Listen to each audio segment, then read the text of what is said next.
He's from Art and Co, Art and Pound, and that's Akshit. So I have been very keen on having you here. I have been following your work for so many years now, and that's one reason I did not want you to leave. I really wanted you to talk. So I just want you to just. I really want to know how did you start this journey of actually sort of providing this service. So just so you guys know, and correct me if I'm wrong. He sort of helps you make this space uh, not just like creative, but like very appropriately creative, right? What your space needs, what your uh, culture sort of demands, or what you're supposed to sort of have there. He sort of helps you match that requirement with your space. So I just want to know how did you think about this? Because I think when you started, this was not really a service that was being provided. So how did you get on this journey? What are you doing now? So just share a little bit so that they know what exactly you do. Yeah, sure. So I basically started Artfound as a side project to help emerging artists who are illustrators, photographers, doodlers, typographers, and art directors at the agency I was working at, which is Ogilvy. And I wanted to build a platform to help sell and monetize their work. There's something already like Behance that existed, and of course Instagram and Facebook. Instagram was very new, but like Facebook was a platform to put up your work, and Behance, Tumblr, and all these portfolio sites. So I basically wanted to build a platform where that kind of art could be monetized and be owned by millennials, as all art. And that's how it came about. So do you like have people that actually go on site, or is it all digital, or is it a mix of both? Yeah, it's like digitally created art, like on Photoshop, Illustrator, or Procreate, or using tablets, and then that gets printed on archival paper, frame. Now also we print on like wood and metal. And I think you know him for a long time. He's done work with you. So tell me a little bit about. I mean, Akshat was supposed to join us today for a topic called career possibilities for designers, and I think it's a great mix because I don't think either of you are architects, or are you a designer? Like art director. Yeah, but you're not like an architect, you're not like an interior designer, none of you are, but then you created, he used to run a co-working space which was absolutely very creative. So how did you sort of think about that, and why did you sort of get into that sort of field? You're a lawyer, I know, you were in real estate. How did you sort of get into that? So yeah, I've been a lawyer by education. Uh, Family business was always real estate.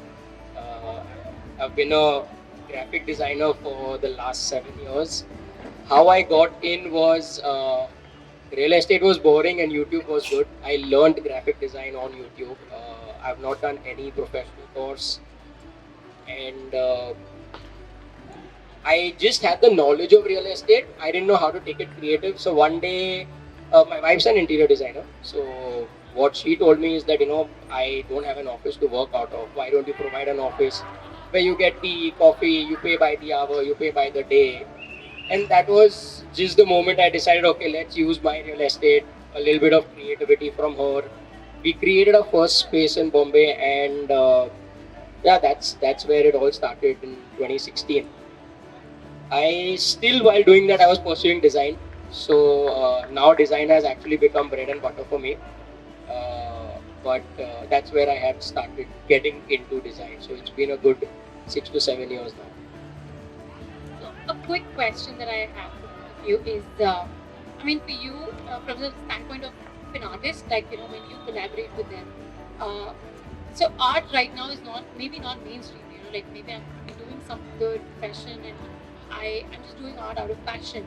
But why is it not becoming a profession? Is also because I don't know how to sort of monetize on it, or I don't know how to sort of will it pay my bills? Because it's still not like a standard service where you get.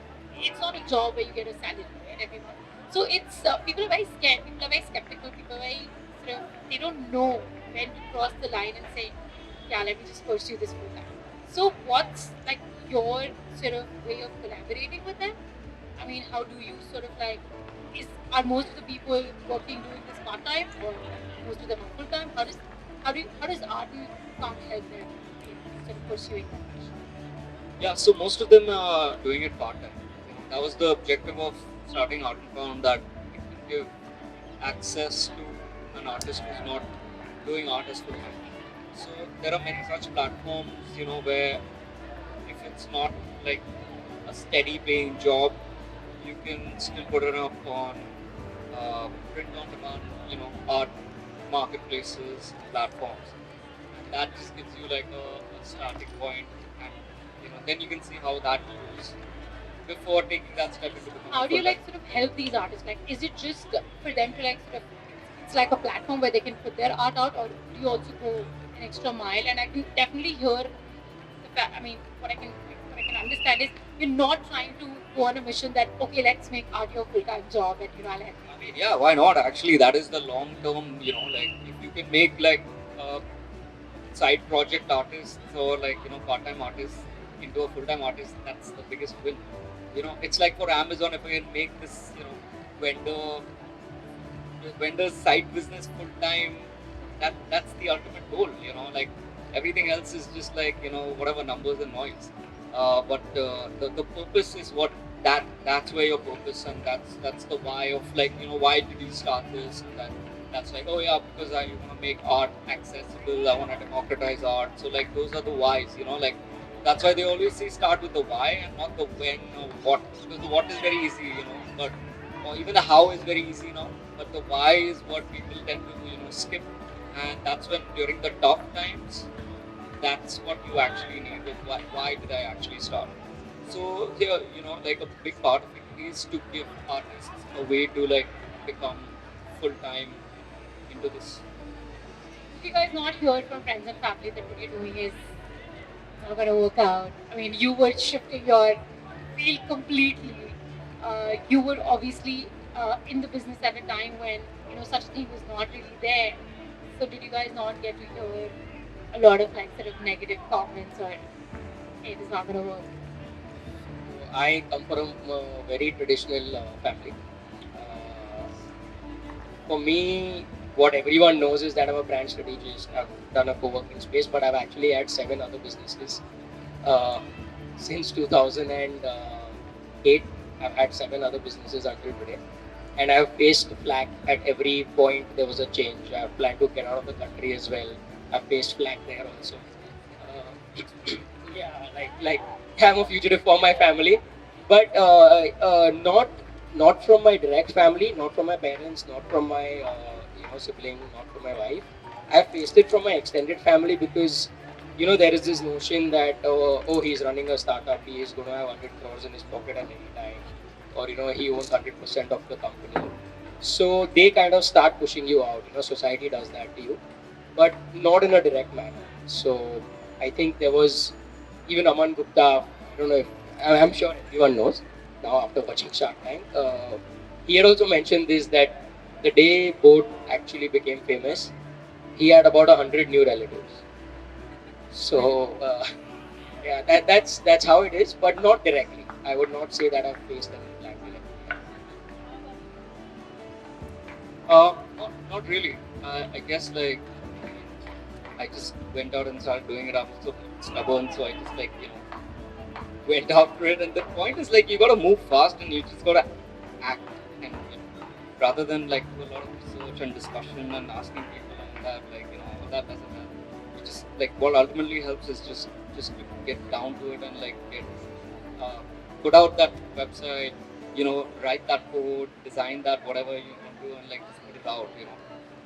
Everything else like is just very based on biases and cognitive biases where people may want to give you the right kind of answer that you might want to hear, and that sort of stuff. So that would be my best advice. That doesn't matter like what flack you're getting or like what pressure you're getting from wherever. As long as you can keep moving and start putting yourself out of the comfort zone. Last question before I put it out for Q&A. I just want to know, like, I'm sure you both have faced challenges because building a community is hard, right? And हम उसको बहुत अच्छे positive note पे शुरू करते हैं, building this community and it's going to be fantastic. But making people understand, making yourself understand why do people, all of this is like very, very difficult, right? So I just want you to tell me one sort of challenge that you think is massive in your entire journey and how did you like sort of overcame it? Like, Whether it was just like positive self-talking or did you take some action? Whichever way, but what was it and how did you like self-overcome? I think for me it was in 2021, which is the, I think the bigger adversity that most entrepreneurs felt of the pandemic. Like 2020 was still okay, uh, but 2021 was the one that hit hard, and it hit me hard as well. So I actually went inside a lot. I also looked at philosophy, so Stoic philosophy. I started reading that. I started journaling a lot. It saved my life, and I started doing a lot of that, which really helped me. I started reading the right kind of books, and started aiming for reading lesser books but multiple times, things like that. So a lot of these kind of changes, which I'm still going on, going back, thing. But yeah, that was the big challenge that I am overcoming.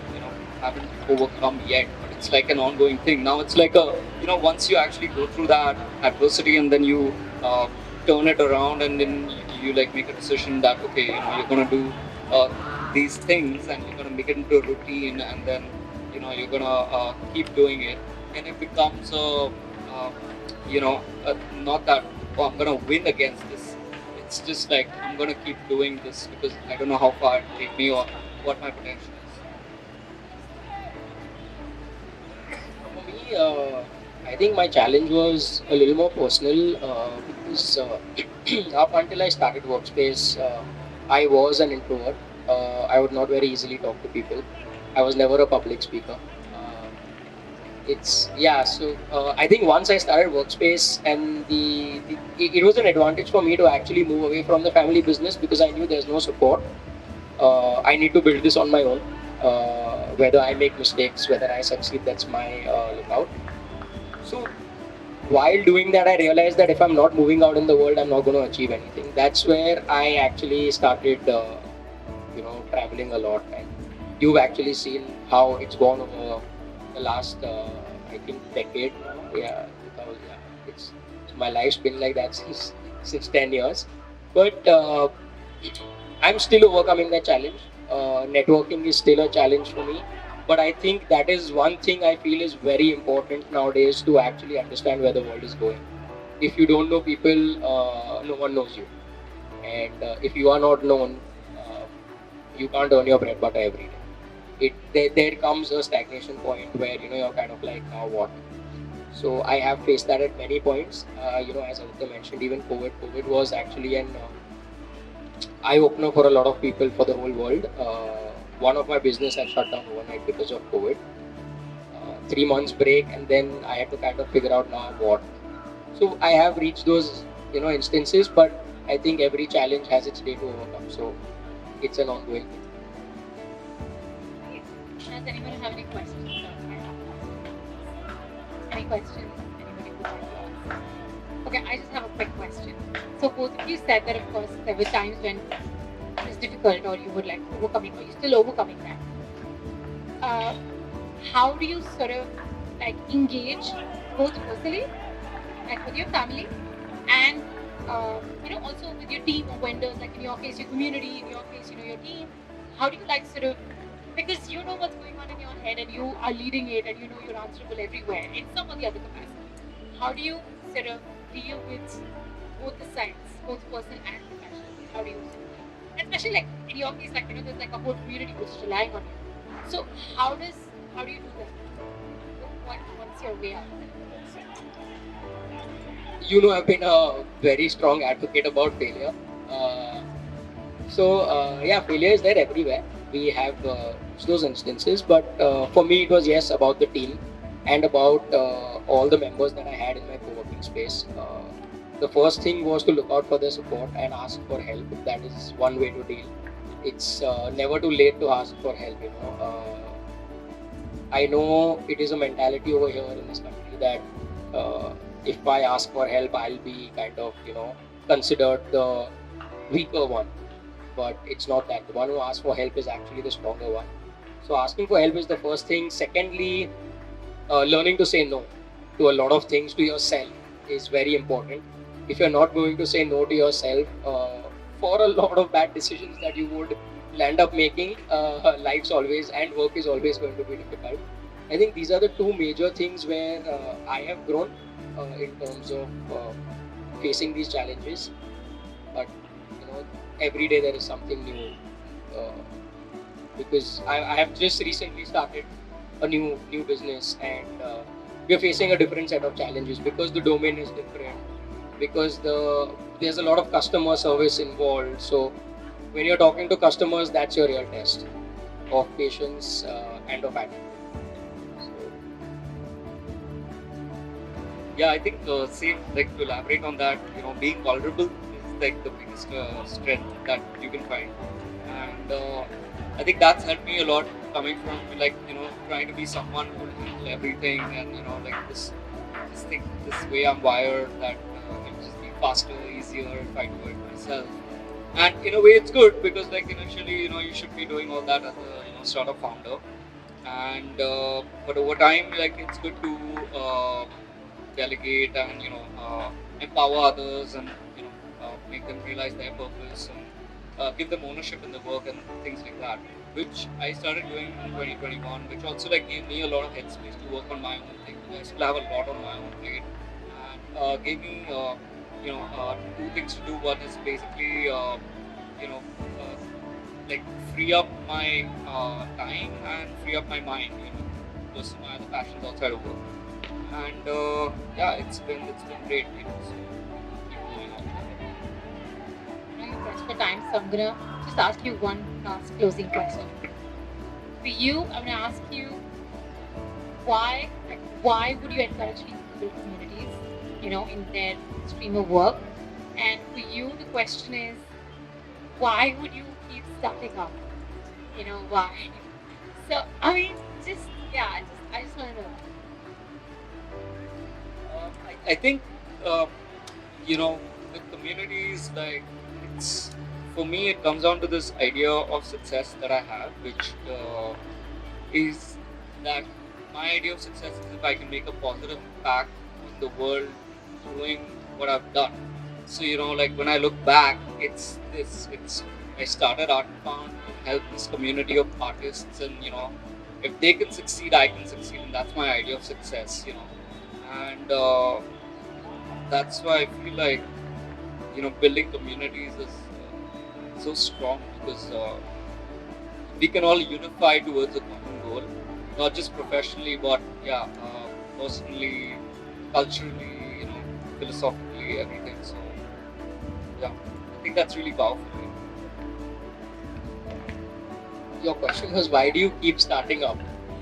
Yeah. So, there's no stopping actually. That's the reason I keep starting up, and it's the people who have been with me who keep stopping. So I have to always keep on restarting. But yeah, one thing I've always been connected to has been design. So anything that I've done in the last couple of years has always been somewhere or the other linked to, completely to design. But I've built that risk-taking attitude. I'm okay to take that step. I'm okay to be like, you're not making money this month. You'll make money next month.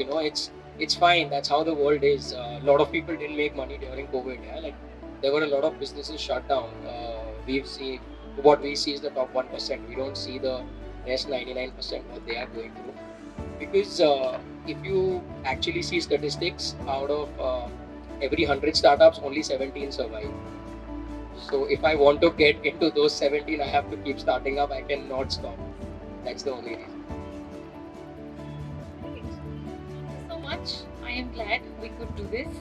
And obviously, you can connect with both of them on Instagram and LinkedIn. And if you have any questions, they are amazing startups. And Akshit is again. I think Akshit, you should just like, if you started up and you're feeling like, dude, where am I heading? You should just talk to him. And I think with him, he's doing something absolutely brilliant. I just love your work.